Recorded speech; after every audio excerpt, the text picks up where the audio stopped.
This right here is my Pixel 10 Pro. I paid for this with my own money and have been using it every day since the big Pixel launch event in August last year. There have been a lot of big phone launches since then, but I love my Pixel and I don't want to stop using it.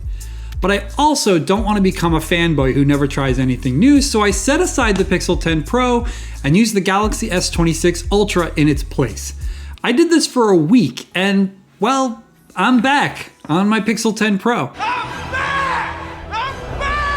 That's probably surprising for a lot of people watching this, but give me a bit to explain myself here. First, I want to talk about what I really enjoyed about the Galaxy S26 Ultra that my Pixel doesn't have.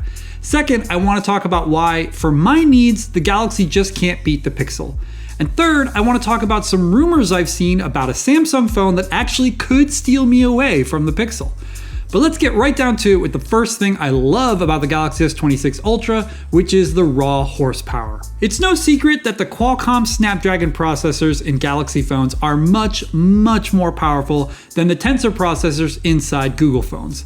This doesn't make a difference in day-to-day usage for 99% of people, but I went out of my way to do things with the Galaxy S26 Ultra that I just can't do with my Pixel. First, I finally played Grid Legends, a game that, for whatever reason, the developers artificially locked to the latest Snapdragon processors.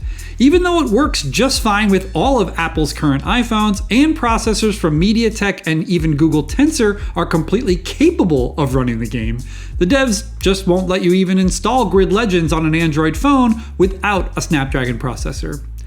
I must admit that the game looks and plays great on the Galaxy S26 Ultra, and I'm glad I was able to give it a shot. I do think it's dumb that the devs would lock it behind this weird specs limitation, but whatever. Speaking of the Snapdragon processor, I also rendered this 4K video clip in a fraction of the time it takes me to do the same thing on my Pixel. As a creator, this one hurt quite a bit, as seeing just how slow Tensor G5 is in comparison definitely stung. Moving away from processing, I also really enjoyed how quickly the Galaxy S26 Ultra charges. There's about a 25 watt difference between the Galaxy and my Pixel when it comes to top charging speeds, which doesn't seem like much, but oh boy, it really is.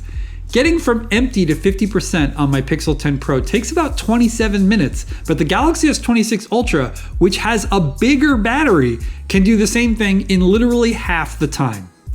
This one truly stopped me in my tracks. Being able to charge your phone really quickly has a significant impact on your real-world usage of a phone, and seeing the Galaxy completely obliterate the Pixel in this area opened my eyes to just how much us Pixel fans are missing out on. Google, if you're watching, we need faster charging ASAP. Okay, let's talk cameras for a second. Honestly, for photographs, I still prefer the Pixel to Samsung. I just like the Pixel color science better. Even with all the extra hardware the Ultra has, I just don't see the benefits when I snap photos. Don't get me wrong, these photos are really good, but the Pixels are either the same or better. But the camera feature where the Galaxy S26 Ultra blows away the Pixel is with video. During my week with the Ultra, I was constantly reminded of all the ways Pixels are simply not up to snuff for video. Shooting footage in logs so I could color grade it later was pretty awesome. Once again, as a content creator, this makes me exceptionally jealous. Even if you're not a professional YouTuber, you can apply various LUTs to your footage right on device, allowing you to experiment with different visual styles to find something that works well for what you're trying to create. This is another thing that just doesn't exist in the world of Pixels. Also, I didn't use it often, but I did appreciate having the ability to shoot in 4K at 120 frames per second, which is something no Pixel can do. This makes fast-moving scenes look really epic, like my cute little foster kitties here. There are also minor features that are fun to use, like horizontal lock, which allows you to always lock on a subject no matter how much you spin the camera. The bottom line here is that the Galaxy S26 Ultra is miles ahead of the Pixel 10 Pro when it comes to video. Once again, Google, if you're listening, you have a lot of catching up to do here. The last thing I want to talk about is the biggest hit of the Galaxy S26 Ultra, which is privacy display. If you haven't heard about this yet, this allows you to hide your screen from people looking over your shoulder without needing to apply a special screen protector. What's more, you can even use it to block out specific portions of the display, like when you get a notification. This is good because when the privacy display is active, especially with maximum privacy protection turned on, it can dim the screen quite a bit, so using it only in select apps or when notifications come in is definitely the way to go. While I'll admit that I love this feature, I do feel like the display overall takes a hit from this when you turn it on.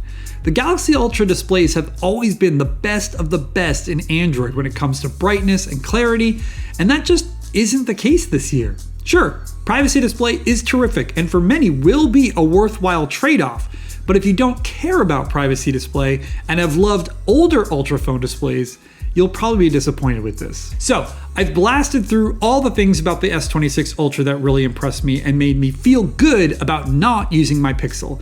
But as I mentioned earlier, it just wasn't enough and I'm back on my Pixel now. So, what's keeping me with this phone? The number one reason I'm sticking with the Pixel 10 Pro is simply a matter of size. The Galaxy S26 Ultra is great, but it's also absolutely enormous. It's uncomfortable to have in my pockets, uncomfortable to hold for long periods of time, and essentially impossible to use one-handed. After getting so used to the relatively compact size of the Pixel 10 Pro, I just don't think I'll ever want a phone that's much bigger than this again. Of course, lots of people will probably say that I should just get the vanilla Galaxy S26. While that phone is smaller and even a lot lighter than the Pixel 10 Pro, it's missing out on so many features and specs. The camera hardware is ancient and way weaker than what's in the Pixel 10 Pro. The display isn't as bright or as pixel dense, there's less RAM, the battery is smaller, and it charges slightly slower too. The Galaxy S26 just isn't a match against the Pixel 10 Pro, so no, it's not an adequate alternative. Outside of the size of the phones, there's also Pixel Snap. Let me be crystal clear on this. I love Pixel Snap so much. I think it's absolutely wild that Samsung didn't bring its own version of Pixel Snap to the Galaxy S26 series. And I know what you're thinking, Scott, just buy a case with magnets and the Galaxy S26 Ultra will be good. But no, because look at this.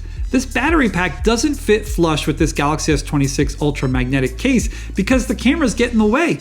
Multiple accessories I have don't work with the Ultra, making it somehow even worse that the phone doesn't have the magnets built right in. And finally, a major thing I missed on the Galaxy was all the exclusive Pixel software features I love. Samsung did borrow a lot of Pixel features for the Galaxy launch this year, so the Galaxy S26 Ultra does have more features from Pixels than ever before. But the Pixel still has several things that the Galaxy just can't match, like the new feature that lets you use Google Maps navigation on your always-on display, the Pixel Screenshots app, which is way cooler than most people think, the Now Playing feature, which just became its own app recently, making it even better, and my personal favorite, advanced voice typing in Gboard. If you want to learn more about that one specifically, I made a whole video about it that is one of my most successful videos ever, so check that out. But yeah, these are all features I literally use every single day, and the Galaxy S26 Ultra not having them was difficult to live with. I will admit that this goes both ways. Samsung's DeX is way better than Pixel's desktop mode, for example, and Good Lock gives you so many cool tools and customization options that Pixels can't match. But I don't rely on those things daily like I do the things that Pixels offer, so the Pixel fits better into my life. Alright, so the Galaxy didn't win me over, but what Samsung phone could do it?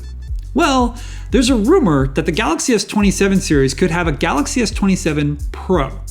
This would be a phone that has most of the features of the S27 Ultra, but no S Pen and a more compact body.